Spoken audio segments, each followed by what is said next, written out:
The pure anguish that Joker goes through in his awakening moment is something to behold. Still overwhelmed by the chaos of the supernatural, his emotions reach a boiling point when he's about to be executed. This is when a character would normally repent and regret ever coming to this hellish castle, but when a voice asks him if he had made a mistake doing the right thing, it's his resolve that pushes him through the excruciating pain of ripping off his own face and awakening to his power. But what's equally powerful is Arsene's dialogue with Joker, which causes him to rebel. Joker looks like an everyday high school student who keeps his head down and studies, but we know he's someone who can't overlook injustice in the world from how he defended that woman. His punishment for intervening has him thinking that he just needs to calm down and get through this year so he can get his life back on track, but his true self knows that he has to fight for what's right, and when Joker can't come up with a logical reason why he has to go against society, the voice simply whispers, "Don't." The awakenings in Persona 5 are so impactful to me and a lot of people around my age, because they're all about the power fantasy of taking control of your life, something I and many others have always wanted to do. There is absolutely nothing in media that gets me more exhilarated than a character defying destiny in order to seize their own life and to live on their own terms, because it speaks deeply to people who feel helpless and like their life has been decided for them, and they're just following the motions of what they're supposed to do.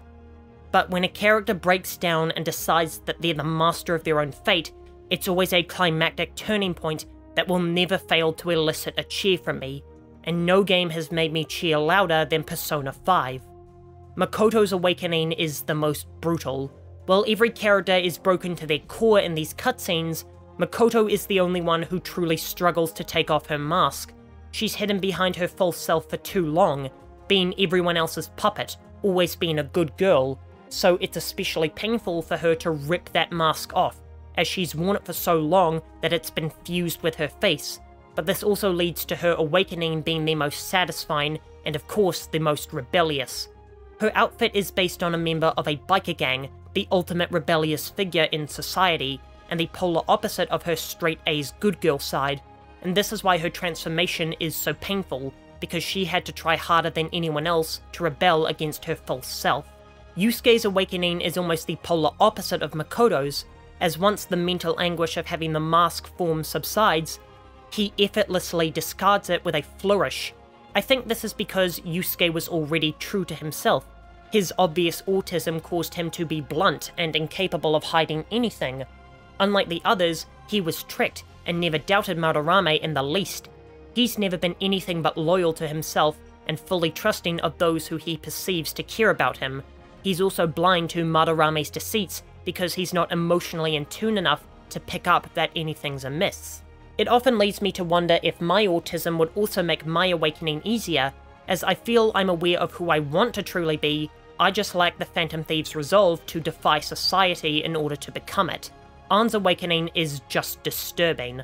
Unlike the others who are finding their true selves and becoming the people they want to be, Ann is just filled with pure rage and disgust, almost like she's brute forcing her awakening out of sheer anger. She has more than enough reason to be angry, with Shiho having attempted suicide because of this sewer rat that's abused her just as much as her friend.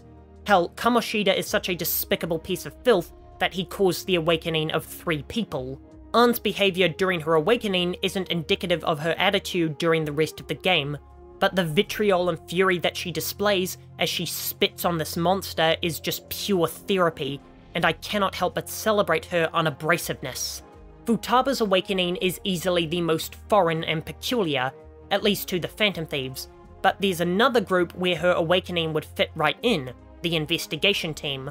Like the Persona 4 crew, Futaba's power doesn't come from defying the lies she's told herself, but accepting the fault she knows she has, which, lore implications aside, is so heartwarming for this character in particular.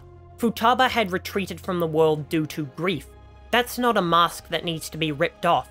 There's nothing wrong with feeling sad for the ones you've lost. It's not something you deny and get over, it's something you accept and move on. So by having her peacefully find her resolve, it sends a much more positive message about how you should deal with loss. Not every bad emotion inside of you should be expelled. Some of them you need to let in and find a way to move past them. Persona 5 is a game with a message that perfectly captures the feelings of people my age, that this world isn't fair, that we're supposed to do what's expected of us, and that we do feel helpless. And while the game itself is a power fantasy of denying those truths, it's also much more than that. It's an inspirational tool that stole my heart and has pushed me to do things I never would have before. I told my parents that I'm not going to university, that when I move out I'm moving to a different city, and I've stopped lying that my eyes are so sunken because I'm addicted to reading. I tell people it's because I'm playing games and writing these scripts. And to see so many kids from different backgrounds all travel to the same crossroads and scream into the world that they matter is an inspiration for me to keep living the life that I choose. I'll be back in 2 days. In the meantime, here's a video on why Persona 5 is the greatest superhero game of all time.